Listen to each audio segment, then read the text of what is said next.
Contrary to a video that some of you may have seen, council tax is not unenforceable. There hasn't been some landmark court ruling to say that it is.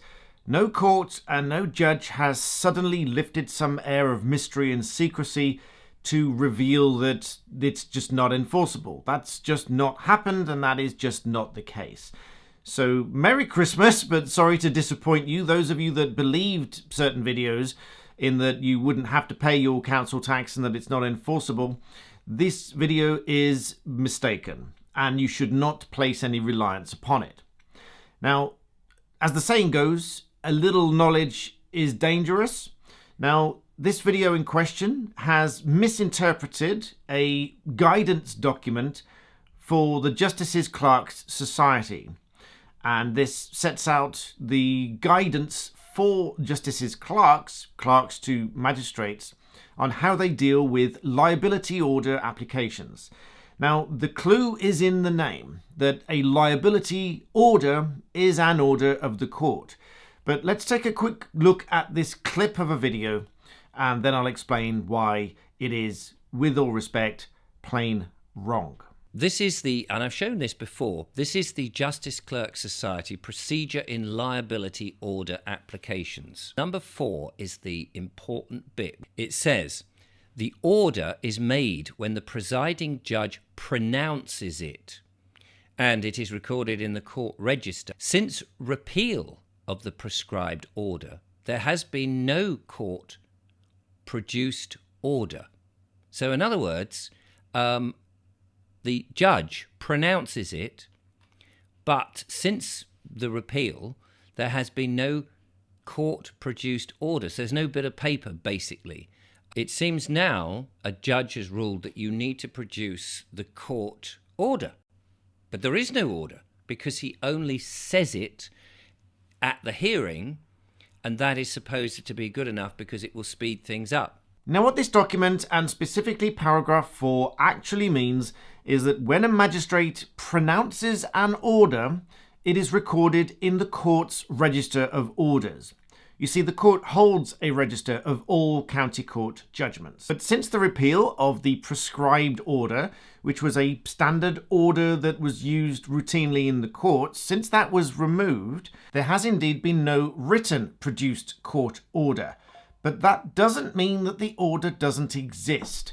You see, when a court makes an order, even when the judge or the magistrate says this person must or must not do this, or this party must pay this other party a sum of money, etc., as soon as they've spoken those words in court, it becomes an order, and it's recorded in the court's register of orders. In respect of council tax liability and liability orders, as I said, the clue is in the name. It is an order of the court for liability to pay council tax. However, the procedure is now that councils have their own software which generates a notice that an order of the court has been made. It even says that in this paragraph, which is overlooked by the author of this video. It is an order of the court that is confirmed by way of a notice by the local authority on their software because it eases the administrative burden upon the court. Therefore, the local authority produce it, the local authority send it, and the local authority then seek to enforce it. For that reason, there's no need for it to be signed or endorsed with the name of the court officer because they do not produce the written order themselves. However, let's talk about the case. Now, I can't find this case, Leighton against Bristow and Souter, although on the Telegram group that I found it referred to, they referred to it as Bristol and Souter, but by the by. This just shows that you have to be very careful where you get your information from because it can be plain wrong. Now, it's entirely possible that this one isolated case is where the debt collection company didn't have the proper liability order produced by the local authority and they were trying to enforce the debt anyway. That is my guess without having seen the case. And I'll be very surprised if I'm wrong, because the way that it's described is that they were trying to enforce the debt without the official document, which of course would be wrong. So that might well amount to damages if they've tried to enforce and they've entered property and all that sort of stuff without the proper documentation.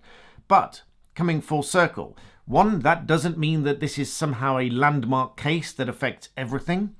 For the avoidance of doubt, a landmark case will start at the top and work their way down, i.e. a landmark ruling would be that of the Supreme Court, like in the Beavis and Parking Eye case, which was a landmark ruling for parking charge notices between companies and individuals. Working your way down, the Court of Appeal, the High Court, and so on. But county court judgments are not automatically binding on other county court cases.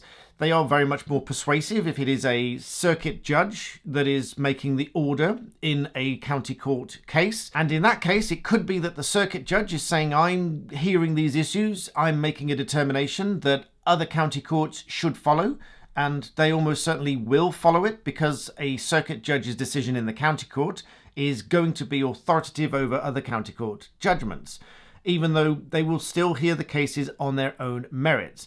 But in this case, not only can I not find this Leighton against Bristow and Souter, but it's certainly not going to be a landmark ruling unless it's somehow missed off all of my legal databases, which cost many thousands of pounds a year, which of course most people don't have access to. One case I will tell you about, which is an authoritative ruling with a full citation, which I'll put on screen right now, is a case in the High Court where an application for judicial review of the system for enforcing liability for unpaid council tax by way of imprisonment was refused. Essentially, the High Court said that the system for enforcing liability for unpaid council tax by way of imprisonment under the Council Tax Administration and Enforcement Regulations 1992 was not unfair and it was not unlawful.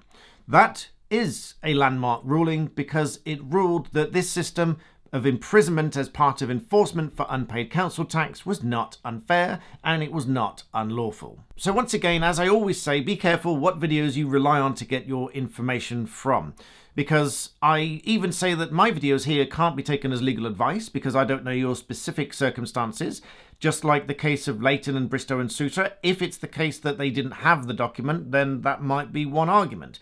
But I don't know the facts of that case, and so I don't know the facts of your case, which is why my videos can't be legal advice. But when other videos do make a bold statement, quote, council tax is unenforceable, that is a very dangerous statement for the author of that video to make, and it is even more dangerous for any one of you to rely on it and withhold your council tax payments. Because one thing I can tell you is that council tax very much can be enforced, and ultimately it can result in imprisonment. And I will put the full citation to the real case in the description of this video so you can look it up and you can read it for yourself. And paragraphs 12, 13 and 14 of this judgment provide a definitive outline of council tax enforcement by way of a liability order. It says the 1992 regulations enable council tax to be collected by monthly instalments. Regulation 23 requires a local authority to send out a reminder notice to a council taxpayer when an instalment is missed, giving him 7 days to pay the outstanding instalment. If no payment is made, the right to pay by instalments is lost, and the entire amount of council tax becomes due. If the taxpayer fails to pay that sum and does not respond to a final notice served under Regulation 33, then the authority can seek a liability order from the Magistrates' Court under paragraph 3 of Schedule 4 to the 1992 Act and Regulations 33 to 36 of the 1992 Regulations.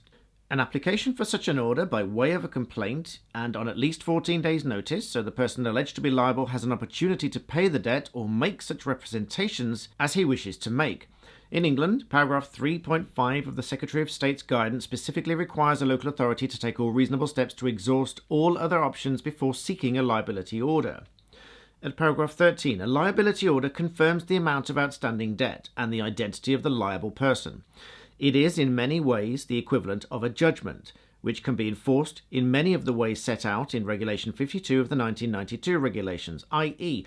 making an attachment of earnings order, which is where your earnings are deducted at source from your employer, applying for sums to be deducted from certain state benefits, making an application to the county court for a charging order, that is, an order where you cannot sell your house without first satisfying the debt, taking control of the debtor's goods and selling them, and bringing insolvency proceedings, which could result in your bankruptcy. As I've said in previous videos, council tax is one of the primary ways that lots of people are made bankrupt. Continuing at paragraph 14, furthermore, paragraph 8 of Schedule 4 to the 1992 Act provides that regulations under paragraph 1 of that schedule may provide for a council tax debtor who is an adult, who is the subject of a liability order and who has been the subject of Schedule 12 procedure but has been found to have insufficient goods to satisfy the amount due, to be committed to prison.